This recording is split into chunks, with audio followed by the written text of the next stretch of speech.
Dostoïevski, le double, chapitre 6.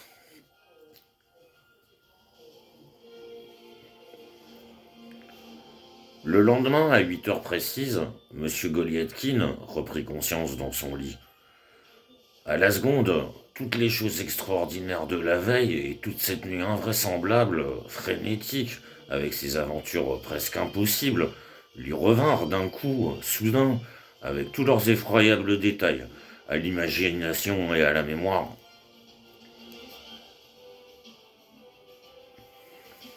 Cette haine tellement impitoyable, infernale de ses ennemis, et surtout la dernière preuve de cette haine, tout cela glaça le cœur de M. Goliathkin. Mais en même temps, tout cela était tellement étrange, incompréhensible, frénétique, cela semblait tellement impossible, que de fait, il était difficile d'accorder foi à toute cette affaire. Monsieur Goliathkin était même prêt à admettre lui-même que ce n'était qu'un délire irréel, un délabrement momentané de l'imagination, qu'un délire irréel, un abrutissement de l'esprit. Si, pour son bonheur, il n'avait su de par son amère expérience à quelle frénésie la haine peut parfois vous porter, à quel degré de rage elle peut mener un ennemi cherchant vengeance pour son honneur ou pour son amour-propre. De plus, les membres brisés de M. Goliathkin, sa tête embrumée, son dos rompu et son mauvais rhume témoignaient amplement et insistaient sur la vraisemblance de sa probable... pardon, autant pour moi.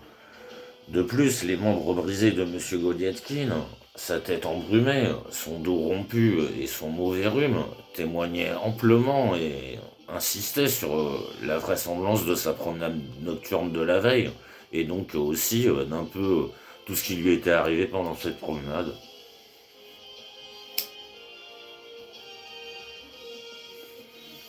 Enfin, M. Goliathkin savait depuis fort longtemps qu'ils étaient eux là-bas en train de tramer quelque chose, qu'ils avaient eux quelqu'un d'autre.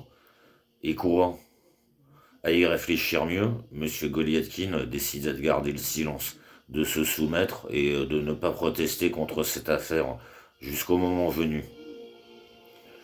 Ils ont peut-être pensé juste à m'effrayer un peu, et quand ils auront vu que moi, rien, je ne proteste pas, que j'accepte humblement, que je supporte avec humilité, eh bien, ils reculeront d'eux-mêmes, et ils seront les premiers à reculer. Voilà donc quelle pensée, voilà donc quelle pensée roulait dans la tête de M. Goliathkin quand, s'étirant dans son lit et tentant de dégourdir ses membres brisés, il attendait cette fois l'apparition coutumière de Petrouchka dans sa chambre. Il attendait déjà depuis un quart d'heure. Il entendait ce feignant de Petrouchka s'activer avec le samovar derrière la cloison, et pourtant il n'arrivait pas à se décider à l'appeler. Disons plus, cette fois M. Goliathkin redoutait même un peu une confrontation avec Petrouchka. Dieu sait, disait-il, Dieu sait comment il regarde cette affaire maintenant, ce gredin. Il ne dit rien, mais ses idées, il les a dans la tête. La porte grinça enfin et il vit paraître Petrouchka portant un plateau. Monsieur Goliathkin lorgna timidement dans sa direction, attendant avec impatience la suite des événements, attendant de voir s'il ne dirait pas quelque chose sur la circonstance que nous savons. Mais Petrouchka ne dit rien. Au contraire, il était comme plus silencieux, plus dur et plus en colère que de coutume. Il regardait toujours par en dessous. En général, on voyait qu'il était, pour telle ou telle raison, extrêmement mécontent. Il ne regarda même pas une seule fois son maître, ce qui, disons-le en passant, piqua un peu M. Goliathkin. Il posa sur la table tout ce qu'il avait apporté, tourna le dos et repartit derrière sa cloison sans rien dire. Il sait tout, le fainéant, grognait M. Goliathkin en se mettant à son thé. Pourtant, notre héros ne posa absolument aucune question à son serviteur, même si par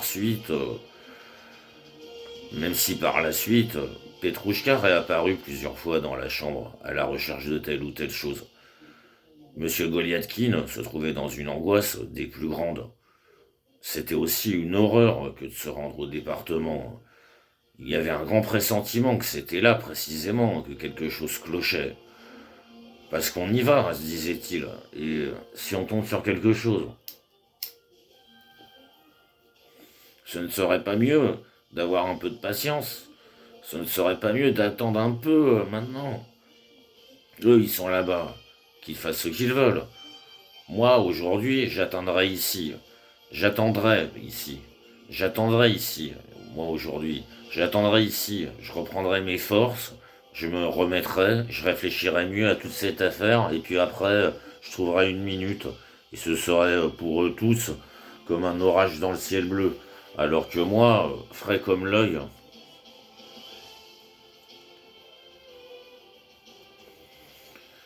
Réfléchissant ainsi, M. Goliathkin fumait pipe sur pipe. Le temps volait. Il était déjà presque 9h30. Voilà, il est déjà 9h30, pensait M. Goliathkin, et c'est trop tard pour apparaître. En plus, je suis malade. Bien sûr que je suis malade. Absolument malade. Qui donc ira dire le contraire? Qu'est-ce que ça me fait? Et s'ils envoient vérifier, qu'ils envoient un huissier? Moi, sérieusement, qu'est-ce que ça me fait? Tiens, j'ai mal au dos, je tousse, le nez qui coule. Et puis enfin, je ne peux pas y aller. Je ne peux absolument pas y aller avec un temps pareil. Avec un temps pareil. Je pourrais tomber malade et ensuite mourir si ça se trouve. La mortalité qu'il y a, surtout en ce moment. Voilà par quels arguments M. Goliathkin parvint pour finir à calmer entièrement sa conscience et justifia par avance devant lui-même de l'algarade qu'il attendait de la part d'Andrei Filipovitch pour manquement au service. En général, dans tout ce genre de circonstances, notre héros adorait se justifier à ses propres yeux par toutes sortes d'arguments irréfutables et donc calmer ainsi entièrement sa conscience. Ainsi donc, une fois sa conscience entièrement calmée, il se remit à sa pipe, la bourra, et à peine avait-il commencé de la fumer comme il se doit, il bondit de son divan, rejeta sa pipe, se lava en 2 temps 3 mouvements, se rasa, se peigna, enfila son uniforme et tout le reste, saisit quelques papiers et fila vers le département.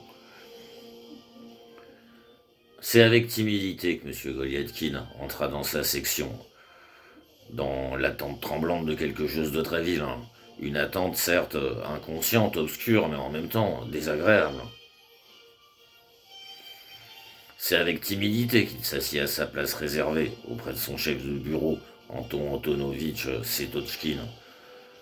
Sans rien regarder du tout, sans se laisser distraire par rien, il se plongea dans le contenu des papiers qui se trouvaient devant lui. Il prit la décision et se fit la promesse d'éviter autant que possible toute attitude de défi, tout ce qui pouvait le compromettre très fort, comme les questions immodestes, les plaisanteries de tel ou tel, ou les allusions indécentes au sujet des circonstances de la soirée de la veille. Il décida même d'éviter des politesses habituelles avec ses collègues, c'est-à-dire les questions sur la santé et autres. Mais à l'évidence aussi, il n'était pas possible de rester comme ça. Non, pas possible. L'inquiétude et l'ignorance de quelque chose qu'il touchait de près le torturait toujours plus fort que ce qu'il frappait de front.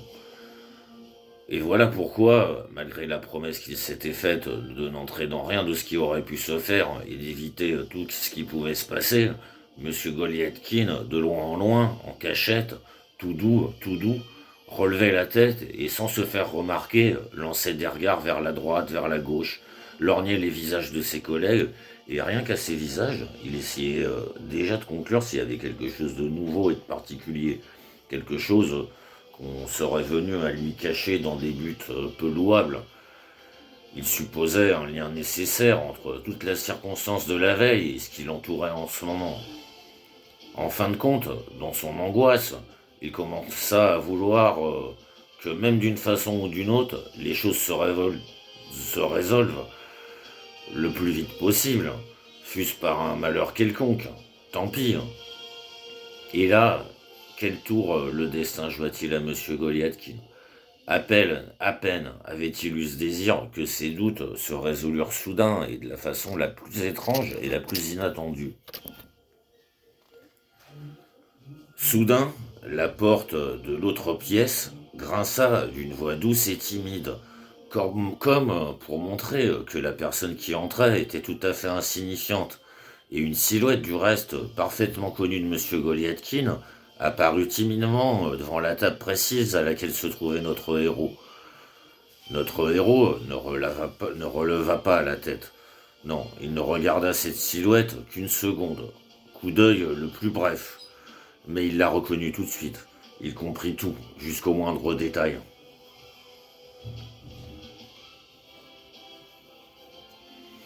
Il fut consommé par la honte, et sous le coup du malheur, il s'enfouit la tête dans la paperasse, exactement comme l'autruche, poursuivi par un chasseur, cache la sienne dans le sable brûlant. Le nouvel arrivant salua Andrei Filipovitch. Ensuite, de quoi on entendit une voix bienveillante et officielle, celle que prennent les chefs dans tous les bureaux de l'administration pour saluer de nouveaux subordonnés.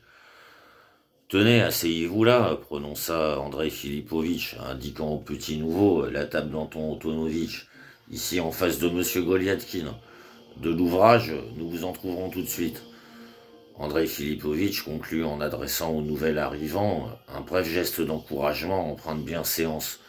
Ensuite de quoi il se plongea tout de suite dans l'essence de différents papiers qui formaient devant lui une véritable montagne.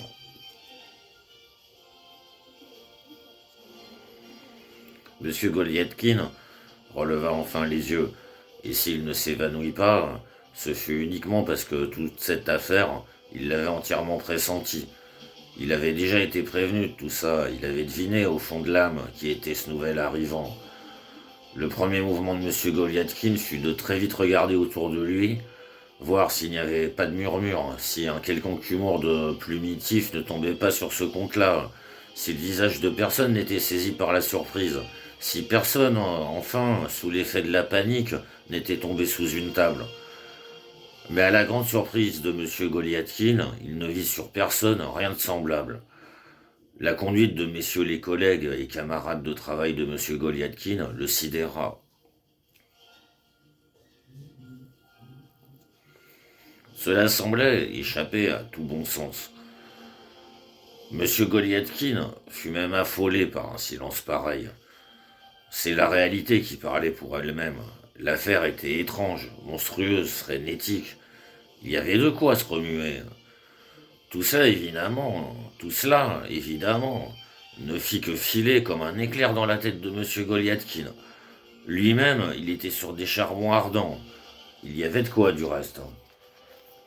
Celui qui, à présent, était assis en face de M. Goliathkin était l'horreur de M. Goliathkin, était la honte de M. Goliathkin, était le cauchemar de l'autre nuit de M. Goliathkin, en un mot, était M. Goliathkin lui-même, mais pas ce M. Goliathkin qui en ce moment était assis sur sa chaise la bouche ouverte et la plume figée à la main, pas celui qui travaillait en qualité de second de son chef de bureau, pas celui qui aimait s'effacer et s'enfouir dans la foule, pas celui, enfin, dont la démarche disait clairement ne me touchez pas, moi non plus, je ne vous toucherai pas.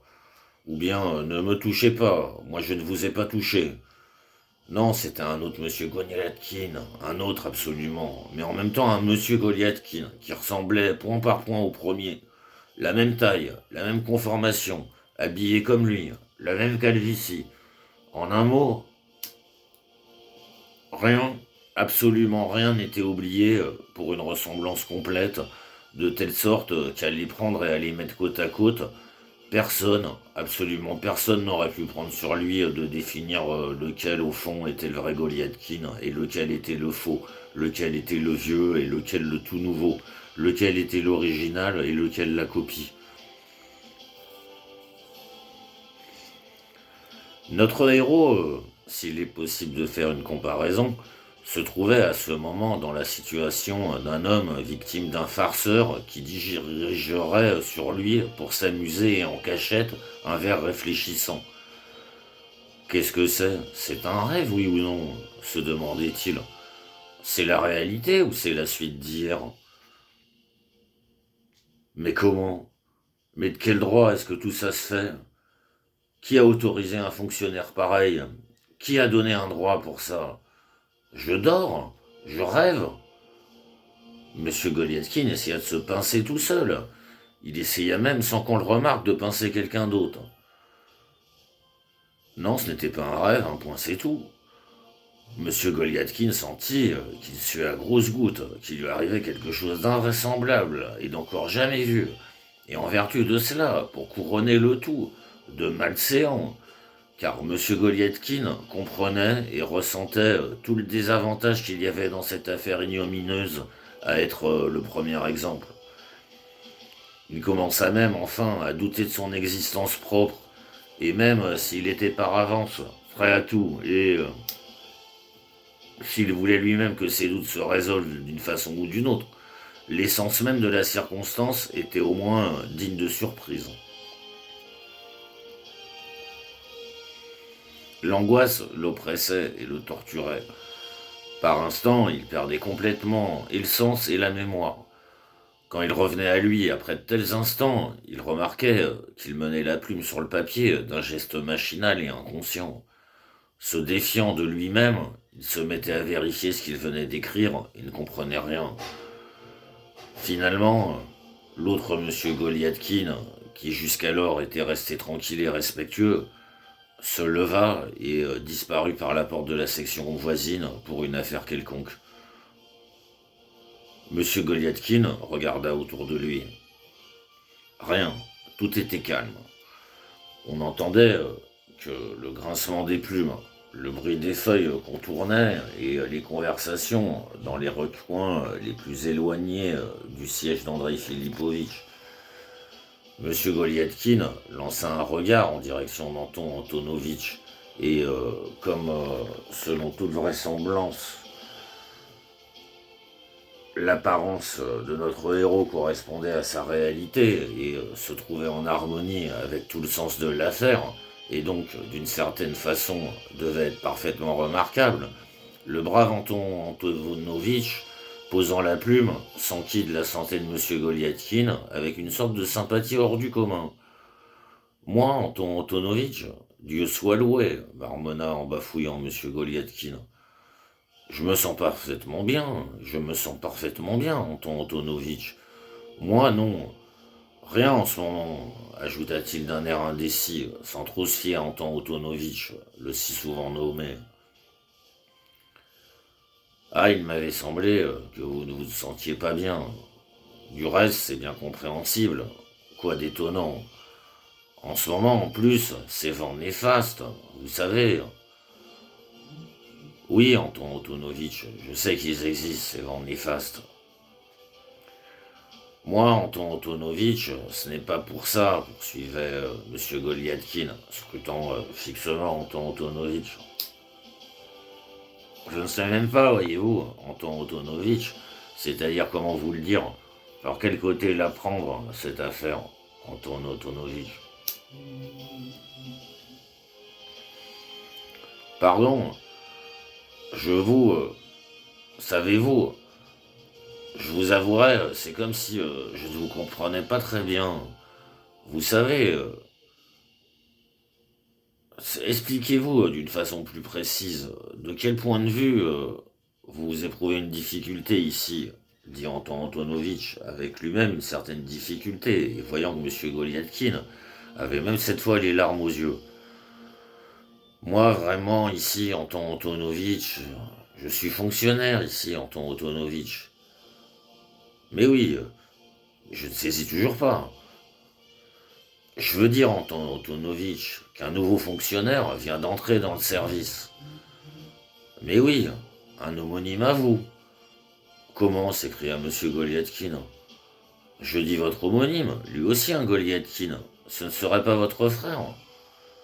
Non, Anton Antonovitch, Dites-moi s'il vous plaît, moi, il me semblait que ça devait être un parent proche. Vous savez, une telle ressemblance, pour ainsi dire, un air de famille. Monsieur Goliathkin resta pétrifié de stupeur et pendant un temps, il en perdit l'usage de la parole. Traiter aussi légèrement une chose si scandaleuse, si inouïe, une chose réellement rare en son genre, une chose qui aurait sidéré l'observateur le plus indifférent, parler d'un air de famille quand on voyait tout comme dans un miroir. Vous savez ce que je vous conseillerais, Yakov Petrovitch, poursuivait Anton Antonovitch, allez voir le docteur et demandez-lui conseil. Vous savez, vous avez un air tout à fait mal portant. Vos yeux surtout. Vous savez, ils ont une expression tout à fait particulière. Non, Anton Antonovitch, je sens bien sûr. C'est-à-dire, je veux toujours vous demander, et pour ce fonctionnaire. C'est-à-dire, je veux toujours vous demander, et pour ce fonctionnaire. Quoi donc? C'est-à-dire, vous n'avez pas remarqué, Anton Antonovitch, quelque chose de spécial en lui, quelque chose de trop expressif? C'est-à-dire, c'est-à-dire, je voulais dire, Anton Antonovitch, une ressemblance saisissante avec quelqu'un, par exemple, c'est-à-dire avec moi, par exemple. Vous venez de parler, Anton Antonovitch, d'un air de famille. Vous avez fait la remarque en passant. Vous savez, ça existe comme ça parfois des jumeaux, c'est-à-dire complètement comme deux gouttes d'eau, au point qu'on ne peut même pas les distinguer. Voilà, c'est de ça, n'est-ce pas, que je parle? Oui, dit Antonovitch après un temps de réflexion et comme sidéré lui-même pour la première fois par cette circonstance. Oui, c'est juste. La ressemblance de fait est saisissante, et votre raisonnement est sans erreur, si bien que vraiment on peut vous prendre l'un pour l'autre, continuait-il, ouvrant les yeux de plus en plus. Et vous savez, Yakov Petrovitch, c'est même une ressemblance merveilleuse, fantastique, comme on le dit parfois, c'est-à-dire absolument comme vous. Vous avez remarqué, Yakov Petrovitch, je voulais même vous demander des explications, mais je l'avoue, au début, je n'y ai pas prêté l'attention requise. Un vrai miracle. Mais vous savez, Yakov Petrovitch, vous n'êtes pas originaire d'ici, n'est-ce pas, je disais. Non. Lui non plus, il n'est pas d'ici. Peut-être que vous venez du même endroit. Votre maman, j'oserais vous le demander, où est-ce qu'elle a passé la majeure partie de sa vie? Vous avez dit, vous avez dit, Anton Antonovitch, qu'il n'est pas d'ici? Et non, il n'est pas d'ici. Mais c'est vrai, tout ça tient du miracle, continua le bavard Anton Antonovitch, pour lequel bavarder de tel ou tel sujet était un vrai plaisir réellement. Il y a de quoi être intrigué. Et vous savez, c'est si fréquent, on passe devant lui, on le bouscule, on le pousse, on ne le remarque pas. Du reste, ne soyez pas si troublés, ça arrive. C'est, vous savez, voilà ce que je peux vous raconter, la même chose qui est arrivée à ma tante du côté maternel. Elle aussi, avant de mourir, elle se voyait en double. Non, moi, pardonnez-moi de vous interrompre, Anton Antonovitch. Moi, Anton Antonovitch, je voudrais savoir comment il est, ce fonctionnaire, c'est-à-dire sur quelle base il est ici. Mais à la place du défunt Semyon Ivanovitch, la place vacante, il y a eu une vacance et on l'a remplacé. Parce que c'est vrai, ce brave Semyon Ivanovitch, n'est-ce pas, le défunt, il a laissé 3 enfants, il paraît, tout petits. Sa veuve est venue se jeter aux pieds de son excellence. Du reste, il paraît qu'elle en cache. Des sous, elle en a, mais elle les cache. Non, Anton Antonovitch, moi je parle toujours de cette circonstance. Laquelle? Ah oui, qu'est-ce donc qui vous intéresse là-dedans? Je vous le dis, ne soyez pas... ne soyez pas si troublés. Tout ça, c'est un peu temporaire. Et quoi? Vous, vous n'êtes pas concerné. C'est le Seigneur Dieu qui l'a voulu. C'est sa volonté qui a été faite. Et ce serait péché d'aller là contre. On voit là sa grande sagesse. Vous là-dedans, Yakov Petrovitch, vous n'êtes coupable de rien. Il y en a des miracles de par le monde. La mère nature est généreuse.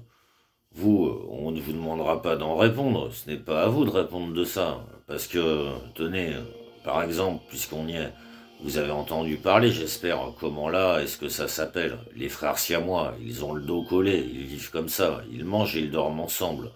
Certes, cet argent, il paraît que ça leur fait. Permettez, Anton Antonovitch. Je vous comprends, oui. Mais et alors? Rien du tout, je vous le dis. Pour autant que je puisse comprendre la situation, il n'y a pas de quoi se troubler. Et quoi? Un fonctionnaire comme un autre. Il paraît qu'il connaît son métier. Il dit qu'il s'appelle Goliathkin. Il n'est pas d'ici, il dit conseiller titulaire. Il s'est expliqué en personne avec son excellence. Oh, et alors? Rien. Il paraît qu'il s'est expliqué pas mal. Il a fourni des arguments solides. Il a dit, tenez, n'est-ce pas, voilà, votre excellence, je n'ai pas de fortune, mais je désire servir, et surtout sous votre flatteuse direction. Bon, il a tout exprimé comme il fallait, n'est-ce pas, d'une façon très habile. Un homme intelligent, je crois bien. Bon, vous pensez, il est venu avec une recommandation. Sans recommandation, n'est-ce pas, rien à faire. Ah, et de qui donc? C'est-à-dire, je veux dire, qui donc s'est mêlé à cette affaire honteuse, hein? Oui, une bonne recommandation, à ce qu'on dit. Son Excellence, il paraît, a bien ri avec Andrei Filipovitch. Il a ri avec Andrei Filipovitch? Et oui, son Excellence a juste fait un sourire et il a dit que, bon, pourquoi pas, lui de son côté, il n'avait rien contre, pourvu seulement qu'il fasse son office. Bon, et quoi d'autre? Vous me ranimez un petit peu, Anton Antonovitch, je vous en supplie, quoi d'autre? Permettez, mais encore une fois, je vous... Et oui, bon, mais rien, une circonstance toute bête. Vous, je vous le dis, ne soyez pas si troublés. Il n'y a rien de bizarre là-dedans. Non, moi, c'est-à-dire, je veux vous demander, Anton Antonovitch, enfin, son Excellence n'a rien à rajouter d'autre, sur moi, par exemple. C'est-à-dire, mais comment? Mais si. Non, mais bon, rien. Vous pouvez être parfaitement tranquille. Vous savez, bon, bien sûr, on comprend bien, une circonstance assez saisissante, et au début, mais tenez, moi, par exemple, au début, je n'ai presque pas remarqué. Je ne sais pas vraiment, je n'ai pas remarqué jusqu'au moment où vous me l'avez fait remarquer. Mais du reste, vous pouvez être tout à fait tranquille, son Excellence n'a rien dit de spécial, absolument rien, ajouta ce cœur d'or d'Anton Antonovitch, se levant de sa chaise.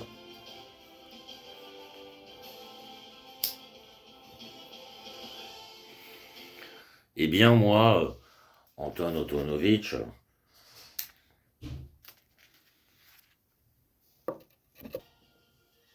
ah, excusez-moi, je parle comme ça de bêtises, mais j'ai une affaire grave, urgente, il faut que j'y regarde.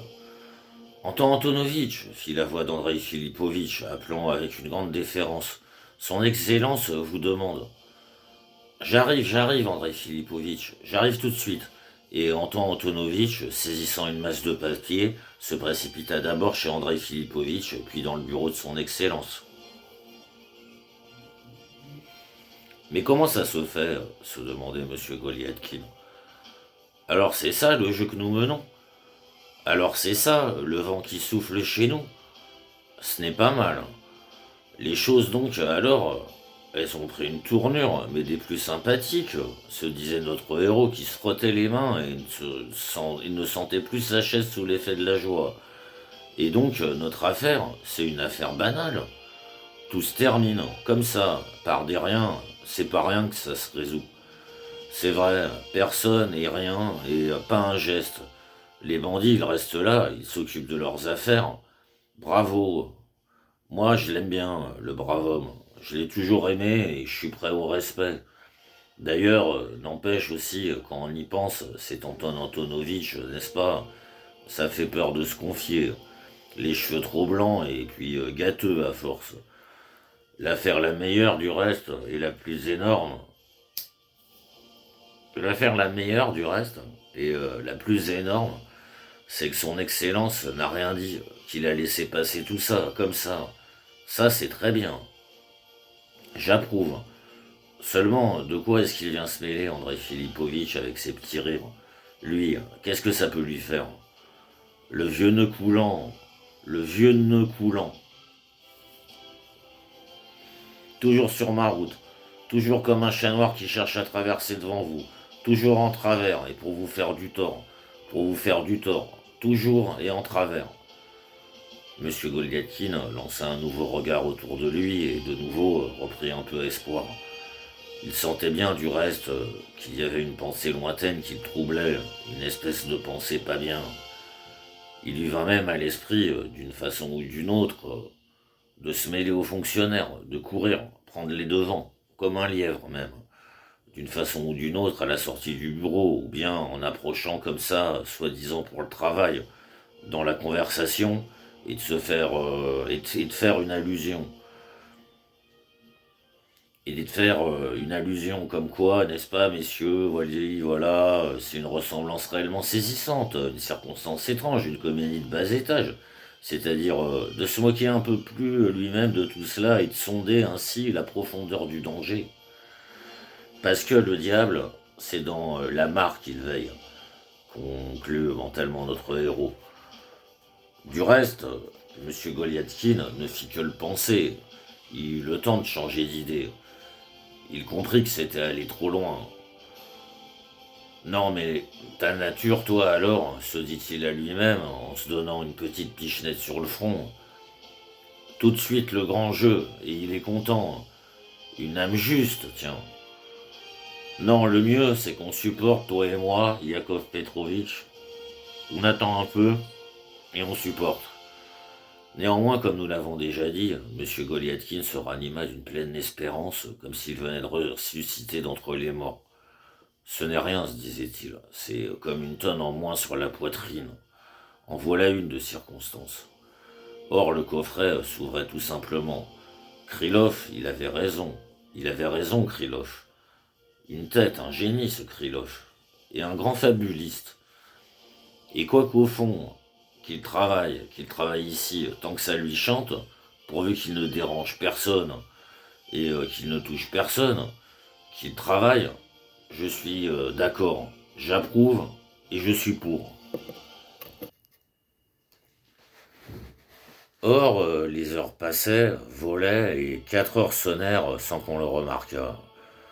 La chancellerie fermait. Andrei Filipovitch prit son chapeau et, comme de juste, tout le monde suivit son exemple. Monsieur Goliathkin tarda un petit peu, le temps nécessaire, et exprès, il sortit après tout le monde, bon dernier, quand tous les autres se furent dispersés. Il sortit sur le trottoir et se sentit comme au paradis, si bien qu'il ressentit même un désir de faire un détour et de se promener sur le Nevski. C'est ça le destin, disait notre héros, un retournement inattendu de toute l'affaire. Et le temps qui est splendide, le gel comme ça, les traîneaux, le gel, les Russes, ça leur plaît bien, les Russes, ça leur convient le gel. Moi je les aime les Russes. La neige, la première poudreuse, comme dirait un chasseur. Tiens, il ne manquerait plus qu'un lièvre sur la première poudreuse. Et ouais, mais bon, rien.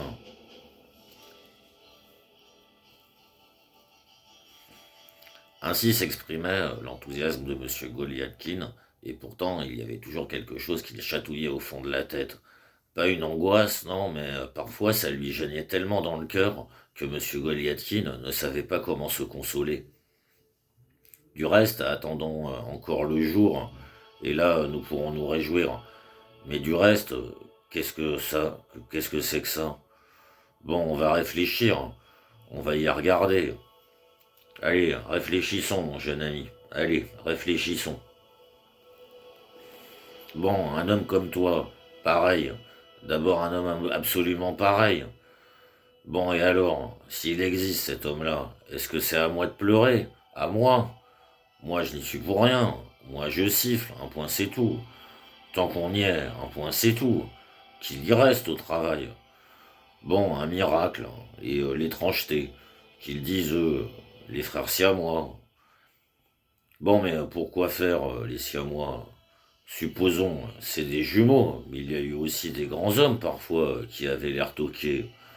On le sait même dans l'histoire que le célèbre Souvorov, il chantait comme un coq. Bon, mais lui, tout ça, c'était de la politique. Et les grands chefs de guerre. Mais bon, et alors, les chefs de guerre, moi je suis en moi-même. Un point c'est tout. Et je ne veux connaître personne. Et dans mon innocence, je méprise l'ennemi. Pas un intrigant, et j'en suis fier. Pur, sincère, probe, agréable, sans rancune. Soudain, M. Goliathkin se tut, se figea, et se mit à trembler comme une feuille. Il ferma même les yeux une seconde. Espérant du reste que l'objet de sa peur n'était qu'une illusion, il finit par ouvrir les yeux et timidement il lorgna vers la droite. Non, ce n'était pas une illusion. Il voyait trottiner près de lui son homme de ce matin. Il voyait trottiner près de lui son homme de ce matin, qui souriait, lui lançait des regards et semble-t-il attendait l'occasion d'engager la conversation. Cette conversation, du reste, ne commençait pas. Ils firent ainsi tous les deux une cinquantaine de pas. Tous les efforts de M. Goliathkin ne tendaient que vers une chose, s'emmitoufler le plus chaudement possible, s'enfouir dans le manteau et s'enfoncer le chapeau sur les yeux jusqu'à la dernière limite. Pour aggraver le dépit, même le manteau et le chapeau de son ami étaient exactement les mêmes, comme s'ils venaient d'être portés par M. Goliathkin. Monsieur, déclara enfin notre héros. Monsieur, déclara enfin notre héros, en essayant de parler, presque en chuchotant et sans regarder son ami. Je crois que nos chemins divergent. J'en suis même persuadé, dit-il après un court silence. Enfin, je suis persuadé que vous m'avez même parfaitement compris, ajouta-t-il pour conclure, d'une voix assez sévère. Je voudrais, prononça enfin l'ami de M. Goliathkin, je voudrais, vous m'excuserez sans doute, généreusement, je ne sais à qui m'adresser ici. Mes circonstances, j'espère que vous pardonnerez mon audace. Il m'a même semblé que, mu par la compassion, ce matin, vous éprouviez de la sympathie à mon égard. De mon côté, dès le premier regard, je me suis senti poussé vers vous. Là, M. Goliathkin souhaita mentalement à son nouveau collègue de s'enfoncer sous terre. Si j'osais espérer, Yakov Petrovitch, que vous puissiez avoir la bienséance de m'entendre. Nous, allons plutôt chez moi, répondit M. Goliathkin. Traversons plutôt le Nevski, nous serons mieux, vous et moi, là-bas. Et puis par une petite ruelle. Oui, prenons plutôt la petite ruelle. Fort bien. Ma foi, prenons la petite ruelle, dit modestement l'humble compagnon de M. Goliathkin, comme s'il laissait entendre, par le ton de sa réponse, que lui, ce n'était pas lui à comprendre, et que dans sa situation, il était tout prêt à se satisfaire d'une petite ruelle. Quant à M. Goliathkin, il ne comprenait absolument pas ce qui lui arrivait. Il ne se croyait pas lui-même. Il n'était pas encore revenu de sa stupeur.